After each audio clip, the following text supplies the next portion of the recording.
Good morning, everybody. I'd like to talk about a couple of things today, but the first thing is water. Now, I see you've all been enjoying the water that's been provided for you here at the conference over the past couple of days, and I'm sure you all feel that it's from a safe source. But what if it wasn't? What if it was from a source like this? Then statistics would actually say that half of you would now be suffering with diarrhea.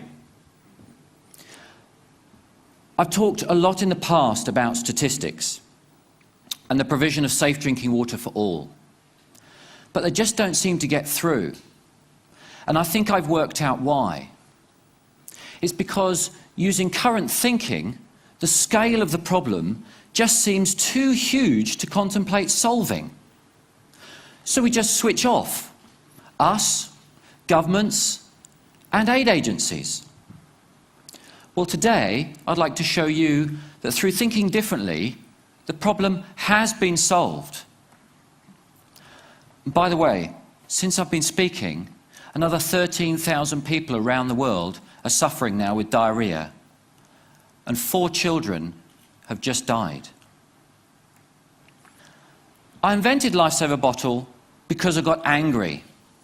I, like most of you, was sitting down the day after Christmas in 2004 when I was watching the devastating news of the Asian tsunami as it rolled in, playing out on TV.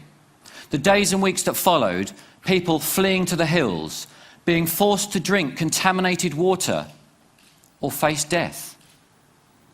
That really stuck with me. Then, a few months later, Hurricane Katrina slammed into the side of America. Okay, I thought, here's a first world country, let's see what they can do. Day 1, nothing. Day 2, nothing.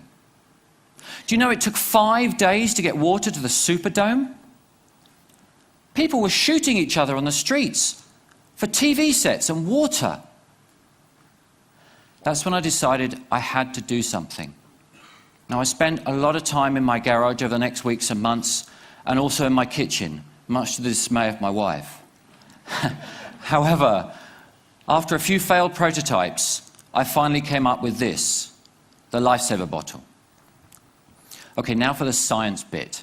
Before Lifesaver, the best hand filters were only capable of filtering down to about 200 nanometers. The smallest bacteria is about 200 nanometers. So a 200 nanometer bacteria is going to get through a 200 nanometer hole.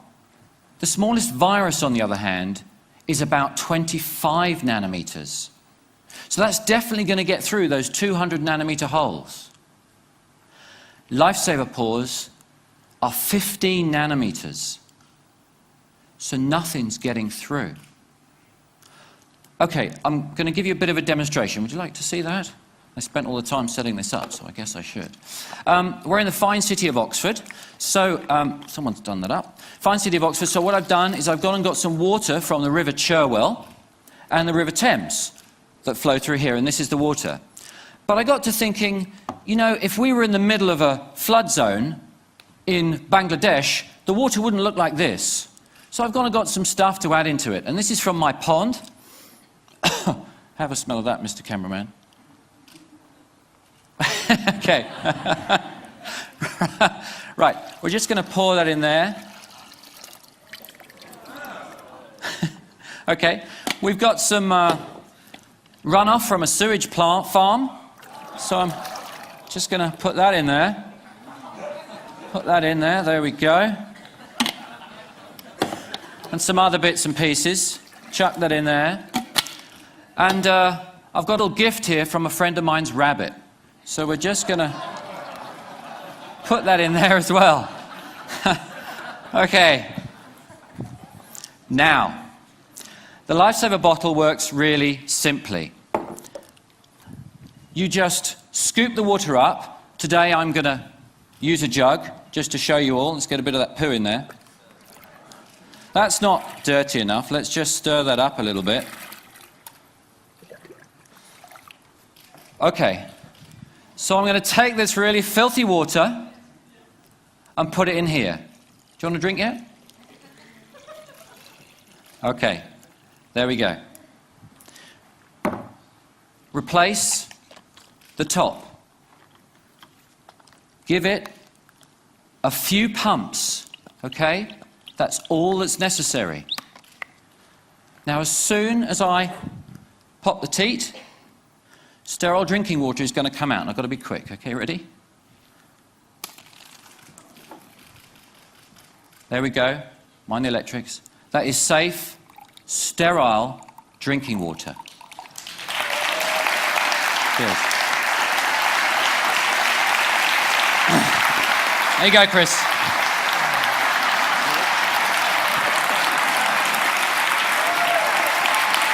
What's it taste of?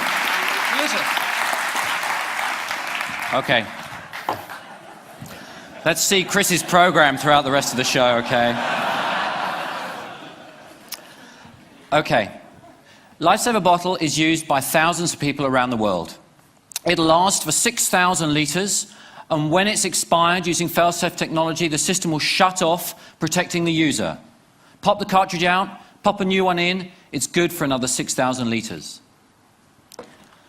So let's look at the applications. Traditionally in a crisis, what do? We ship water. Then, after a few weeks, we set up camps. And people are forced to come into the camps to get their safe drinking water. What happens when 20,000 people congregate in a camp? Diseases spread. More resources are required. The problem just becomes self-perpetuating. But by thinking differently and shipping these, people can stay put. They can make their own sterile drinking water and start to get on with rebuilding their homes and their lives. Now, it doesn't require a natural disaster for this to work. Using the old thinking of national infrastructure and pipework is too expensive. When you run the numbers on the calculator, you run out of noughts.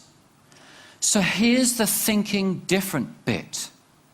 Instead of shipping water and using man-made processes to do it, let's use Mother Nature. She's got a fantastic system. She picks the water up from there, desalinates it for free, transports it over there and dumps it onto the mountains, rivers and streams. And where do people live? Near water. All we've got to do is make it sterile. How do we do that?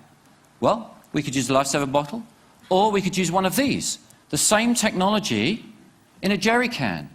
This will process 25,000 litres of water. That's good enough for a family of 4 for 3 years. And how much does it cost? About ½ cent today to run. Thank you.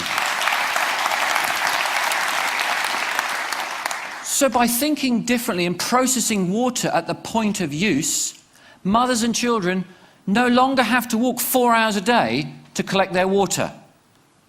They can get it from a source nearby.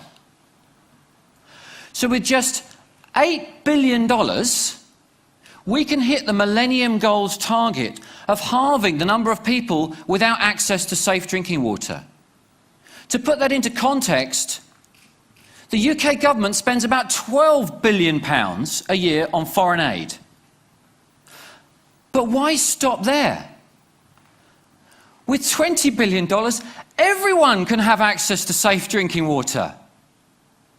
So the 3.5 billion people that suffer every year as a result, and the 2 million kids that die every year, will live. Thank you.